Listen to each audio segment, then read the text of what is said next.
O Senhor esteja convosco. Ele está no meio de nós. Proclamação do Evangelho de Jesus Cristo segundo Marcos. Glória a vós, Senhor. Naquele tempo, Jesus atravessou de novo numa barca para outra margem. Uma numerosa multidão se reuniu junto dele, e Jesus ficou na praia. Aproximou-se então um dos chefes da sinagoga, chamado Jairo. Quando viu Jesus, caiu aos seus pés e pediu com insistência: minha filhinha está nas últimas. Vem e põe as mãos sobre ela, para que ela sare e viva. Jesus então o acompanhou. Uma numerosa multidão o seguia e o comprimia. Chegaram alguns na casa do chefe da sinagoga e disseram a Jairo: tua filha morreu, porque ainda incomodaram o mestre? Jesus ouviu a notícia e disse ao chefe da sinagoga: não tenhais medo, basta ter fé. E não deixou que ninguém o acompanhasse, a não ser Pedro, Tiago e seu irmão João. Quando chegaram à casa do chefe da sinagoga, Jesus viu a confusão e como estavam chorando e gritando. Então ele entrou e disse: por que essa confusão e esse choro? A criança não morreu, mas está dormindo. Começaram então a caçoar, mas ele mandou que todos saíssem, menos o pai e a mãe da menina e os 3 discípulos que o acompanhavam. Depois entraram no quarto onde estava a criança. Jesus pegou na mão da menina e disse: Talita cum, que quer dizer: menina, levanta-te. Ela levantou-se imediatamente e começou a andar, pois tinha 12 anos. E todos ficaram admirados. Ele recomendou com insistência que ninguém ficasse sabendo daquilo e mandou dar de comer à menina. Palavra da salvação. Glória a vós, Senhor. Irmãos e irmãs, celebramos hoje o 13º domingo do tempo comum, e a palavra de Deus hoje nos convida a termos um olhar de fé para o grande mistério da morte e ressurreição. Nós ouvimos no Evangelho de hoje, Jesus está caminhando, vem a ele um homem chamado Jairo, que é chefe de uma sinagoga, um homem muito influente. E ele vem fazer um pedido a Jesus. Quando ele chega diante de Jesus, ele cai a seus pés e pede com insistência para que Jesus vá até a sua casa, porque a sua filha estava prestes a morrer, estava nas últimas, para que Jesus pudesse tocar nela e ela pudesse viver. E acontece que nesse meio caminho já chegou a notícia que a filha dele já estava morta. Então aí Jesus diz a ele para não temer, mas ter fé. Basta a fé. Basta ter fé. E assim esse homem foi até a casa. Ali deu a ordem para que todos se afastassem, entrassem somente os discípulos e os pais. E Jesus disse a menina que estava já morta: Talita cum, levanta-te. Então essa é praticamente o resumo do Evangelho de hoje. Nós ouvimos, mas interessante que quando Jesus chegou, ele disse: a menina não está morta, ela está, quem se recorda? Dormindo. Aí está a fé cristã. A nossa vida é imortal. A partir do momento que nós nascemos, já nascemos para a eternidade, para vivermos para sempre. Você sabia disso? Ah, padre, mas eu vou morrer. A morte é do corpo, né? Sabemos quando chegar o nosso dia, né? A nossa alma vai desmembrar do nosso corpo, a alma continuará vivendo, o corpo perecerá. Quando a gente vai no cemitério, ali chama cemitério, né? Que é o campo daqueles que estão dormindo, porque ali os corpos estão se deteriorando, sim, faz parte da natureza, porém a alma está em Deus. Aí está o grande mistério, aí está a chave de leitura da liturgia de hoje, quando nós linkamos com a primeira leitura, onde o livro da sabedoria nos ensina: Deus não fez a morte, nem tem o prazer na destruição dos vivos. Cai por terra todo pensamento pagão nosso ou das pessoas que vêm até nós dizendo, onde está o teu Deus? Olha o que você está passando, teu sofrimento, existe a morte, as pessoas inocentes estão morrendo, cadê Deus? Aqui está a resposta: Deus não fez a morte, nem tem o prazer com a destruição dos vivos. Porque Ele criou as coisas para existirem, e as criaturas do mundo são saudáveis. Nelas não há nenhum veneno de morte, nem a morte que reina sobre a terra, pois a justiça é imortal. Deus criou o homem para a imortalidade. Vocês viram? Deus criou o homem para a vida eterna, para a imortalidade. E Ele fez assim a sua imagem e semelhança. Mas como que então que entrou a morte? Que negócio que é esse? Por que então existe a morte? Aqui o livro de sabedoria vai dizer: foi por inveja do diabo que a morte entrou no mundo, e experimentam-na os que a ele pertencem. Aqui o livro de sabedoria está nos falando que existe a morte eterna como a vida eterna. O que é isso, padre? Quando a gente morre, a gente já vai para junto de Deus e já tem ali o julgamento, não o universal, mas o julgamento individual. Mas como que a gente sabe se a gente vai para o céu ou para o inferno? Basta olhar para a nossa vida, basta olhar para a nossa consciência, para o nosso coração, para as nossas atitudes, para a nossa vida de fé, de oração, os meus comportamentos. Porque se a gente planta amor, a gente vai colher vida.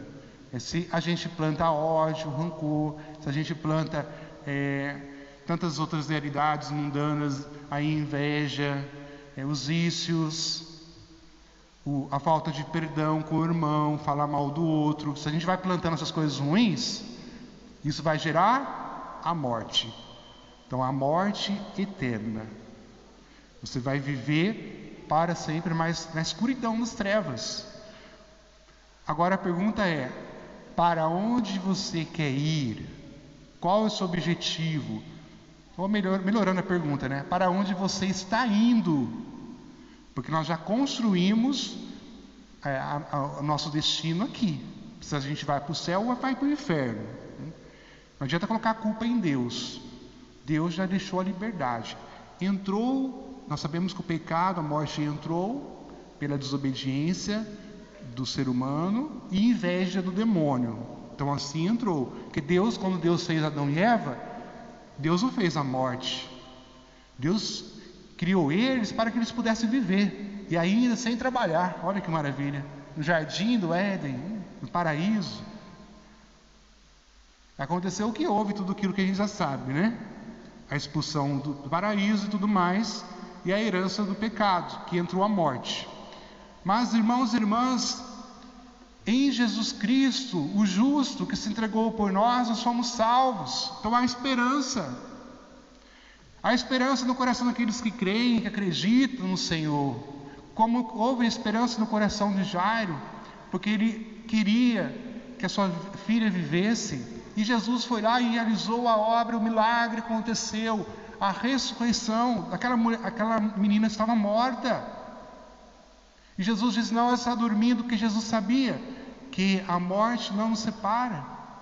É apenas um processo, mas Jesus fez o milagre. Fez com que ela retornasse à vida. Só Deus pode fazer isso. Assim como Jesus também fez na vida de Lázaro, que estava morto. Diz: vem para fora, Lázaro. E ele veio para fora, ressuscitado. Jesus pode realizar essa obra. Mas, irmãos, depois Lázaro voltou a morrer, E essa menina aqui, a filha de Jairo, alguém viu ela por aí? Também voltou a morrer. Porque faz parte da vida, da natureza humana, por causa do pecado original. Agora Jesus está interessado na nossa vida eterna. O que nós estamos plantando nessa terra. Estamos construindo bem, estamos fazendo o bem às pessoas, estamos sendo generosos com as pessoas e conosco mesmo, estamos tendo fé. E a fé a gente ganha na igreja, na escuta da palavra, comunhão, nos sacramentos, na participação ativa na comunidade. Não é vir sentar no banco e ir embora e falar, cumpri já o meu dever, está ótimo, lava as mãos, minha consciência está limpa. Não é isso que Deus quer da gente. Que a gente venha sim, participe, mas Deus quer que nós nos inseriamos na comunidade. Porque a partir desse momento que a gente se insere, que a gente vai criando raízes, e a gente vai sentindo que a casa é nossa, e realmente é a casa é nossa. E como a gente cuida da nossa casa, você cuida da sua casa, você não quer que nada falte, também na casa de Deus é assim. Porque é a morada do Altíssimo, é o templo. Olha o carinho que o povo de Israel tinha pelo templo que foi destruído, sabemos, né? E nós temos o templo hoje. E esse templo, ele é constituído por vários membros. São tijolinhos, somos nós. Temos aquele prédio magnífico, bonito, né? 160 anos. Que bom podemos estar aqui, que bom podemos rezar na nossa própria língua. Que privilégio para nós, temos um lugarzinho para a gente poder celebrar a Eucaristia, enquanto muitos aí não têm. Ainda mais na sua própria língua. Nós temos que entender que a igreja sou eu. Quando a gente fala mal da igreja, está falando mal dos cristãos, falando mal de Jesus. Quando a gente vai contra o Papa, aquilo que o Papa fala, a gente está indo contra Jesus, contra nós mesmos, que somos a igreja, né? Ou deveríamos ser. E Jesus vem para restaurar o nosso coração. Deus dá em abundância a nós. E o que a gente faz com os dons que nós temos? Enterramos ou colocamos à disposição? E nós hoje queremos, com o salmista, exaltar o Senhor, pois Ele nos livrou e nos preservou da sombra da morte. Queremos cantar salmos ao Senhor, que é fiel, que é justo. Queremos invocar o seu nome, porque a sua ira dura apenas um momento, mas sua bondade permanece a vida inteira. Olha que bonito o salmo de hoje, irmãos. Se à tarde vem o pranto, se o pranto vem nos visitar à tarde, de manhã vem saudar-nos a alegria. Olha que hino bonito, né? É isso que acontece na nossa vida. Os momentos de sofrimentos aparecem, faz parte, mas vão passar. Como a onda forte que, né? A gente sabe que a água tem um poder tão forte, né? Ela vem, a onda vai em direção ao rochedo e se quebra. Assim é os sofrimentos. Ele vem, mas ele vai se quebrar, porque existe uma rocha. Ele não vai passar. Então nós queremos pedir essa graça, porque às vezes com o nosso coração nós vamos ganhando coração mundano, então a gente vai perdendo a fé, vai perdendo a esperança. Então aí o homem de Deus fala e a gente não escuta. A gente escuta mais as coisas do mundo, né? Aí a gente vai e fala para os irmãos, né? Olha, é importante participar da igreja, não deixe de participar, não deixe de se inserir, não deixe de ser um dizimista, porque é importante para a comunidade.